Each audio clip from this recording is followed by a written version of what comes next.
Welcome welcome to my channel Vishwajeet research centre.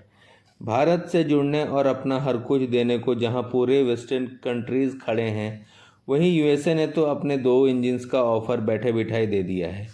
जैसा कि मैंने अपने पहले वीडियो में ही कहा था कि सब लोग चाहते हैं कि भारत को वो अपना सच्चा दोस्त साबित करे। जैसे ही यूएसए ने अपने जनरल इलेक्ट्रिक्स और प्रैट एंड विटनी इंजन्स का ऑफ़र दिया, वहीं फ्रांस ने अपने M88 इंजन्स के इम्पोर्टेंट कंपोनेंट्स भारत ने बनाने के लिए डील साइन कर ली है। और वहीं DRDO के साथ Pratt and Whitney, Royals Roy, M88 और जनरल इलेक्ट्रिक्स, इन चारों की बातें हाई एडवांस लेवल पे चालू हैं, मोस्टली प्रैट एंड विटनी और रॉयल्स रॉयस के साथ। ठीक है, ऐसे में ब्रिटेन को लगा कि यूएसए का पलड़ा भारी है, क्योंकि उसने अपने 2 इंजन्स ऑफर करके रखे हैं और दोनों ही वर्ल्ड क्लास के इंजन्स हैं।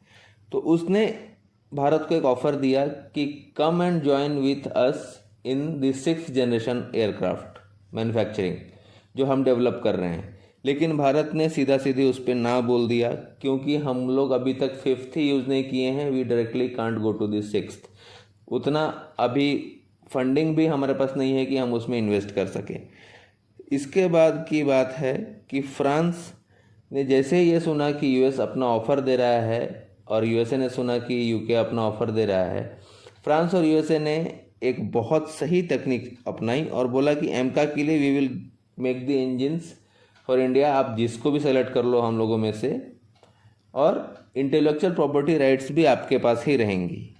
जो भी आप बनाओगे, आप हमको किसी से पूछने की ज़रूरत नहीं, we will give you the technology also.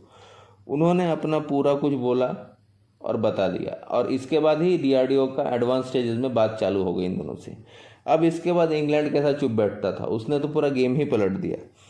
England का जो 6th जनरेशन का आपका फाइटर प्लेन बन रहा है टेम्पेस्ट, वो एक्चुअली इंग्लैंड खुद ने ही 3 कंट्रीज़ मिलकर बना रही हैं, यूके, आपका जापान और इटली, ये तीनों मिलकर बना रही हैं। और इन्होंने ऑफिशियली कुछ दिनों पहले डिक्लेयर भी कर दिया कि हम जब ये बन जाएगा तो अपने फ्रेंडली कंट्रीज़ को भी देंगे। बट इंडिया तो इसमें भी कुछ इंटरेस्टेड है ही नहीं। इसके बाद अभी यूके सोचने लगा था कि क्या करने का है, और ये लोग भी पीछे पड़े हुए हैं कि जितनी जल्दी ये डील फाइनल हो जाए, और मेरे हिसाब से जल्दी हो भी जानी चाहिए। लेकिन जैसा कि हम लोग जानते हैं कि फाइटर एयरक्राफ्ट देश की सुरक्षा के लिए बहुत ज़रूरी होते हैं, और जिस देश के पास जितनी उन्नत एयरक्राफ्ट होंगे या एडवांस एयरक्राफ्ट होंगे, उसका हरदम पलड़ा भारी ही रहेगा। अगर एडवांस एयरक्राफ्ट है आपके पास, तो actually you can dominate the war field. आप लड़ाई का रुख भी बदल सकते हो और लड़ाई में डोमिनेट भी कर सकते हो। मौजूदा समय में जो सबसे एडवांस एयरक्राफ्ट हम जानते हैं वो है 5th जनरेशन एयरक्राफ्ट, जिसे हम 5वीं पीढ़ी का प्लेन भी कहते हैं, जिसमें वार प्रूवन और एक्चुअली जो काम करने वाला, मतलब फ्लाइट में दिखता है सामने, वो है आपका यूएसए का F-35, जिसमें एडवांस फीचर्स होता है और वो स्टेल्थ होता है, रडार का पकड़ में फटक से नहीं आता है।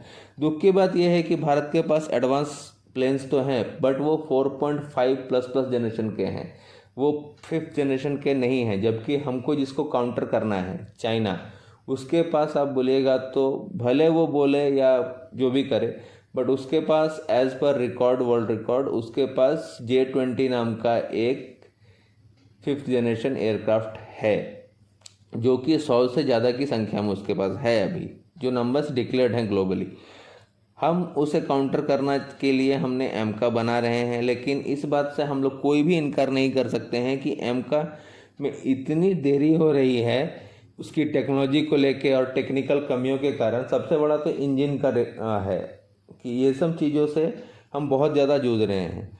बाहर के देश भी ये नोटिस कर रहे हैं कि अगर चाइना को काउंटर करना है, और सभी ये बात जानते भी हैं कि अगर चाइना को काउंटर करना है तो India is the only option who can counter China. तो इंडिया को मजबूत बनाना ही पड़ेगा।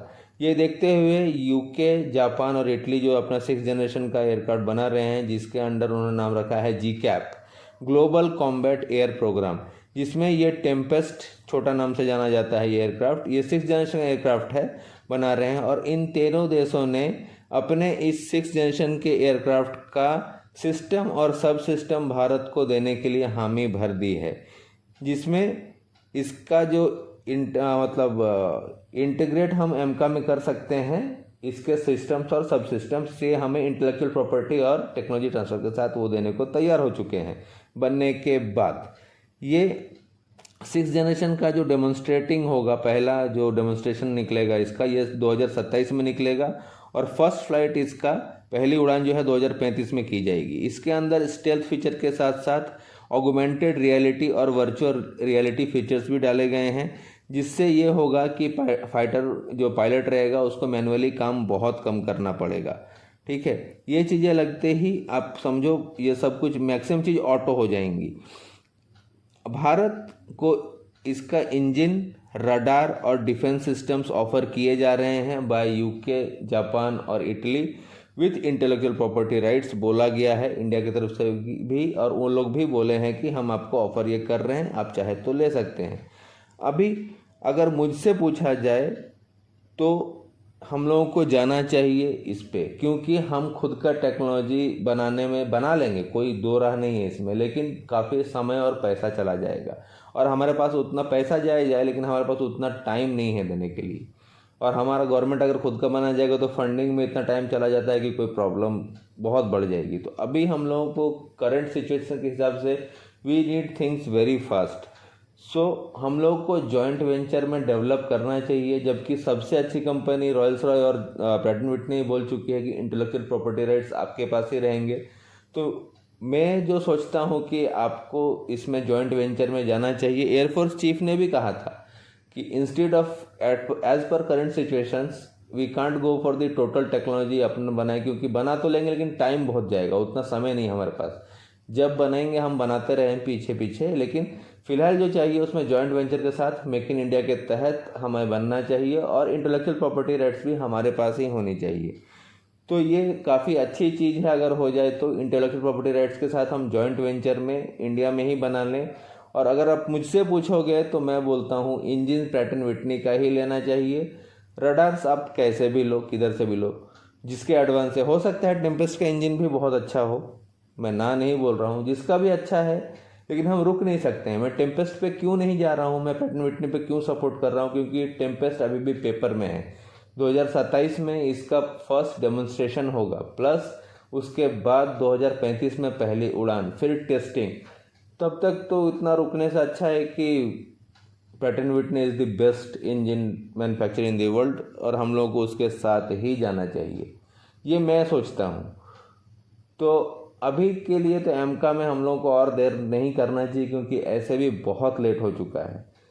तो इंजन्स का ऑफ़र यूके की तरफ से भी आ गया, यूएस के तरफ से भी आ गया, फ्रांस के तरफ से भी आ गया। यूके के तरफ से तो पहले भी आया था रॉयल्स रॉय का, ये टेम्पेस्ट का इंजन भी रॉयल्स रॉय ही बना रही है, प्लस जनरल इलेक्ट्रिक्स है। तो 4 कंपनीज बेस्ट अपने पास हैं अभी, तो बेस्ट में से बेस्ट हम चुन लें और बना लें।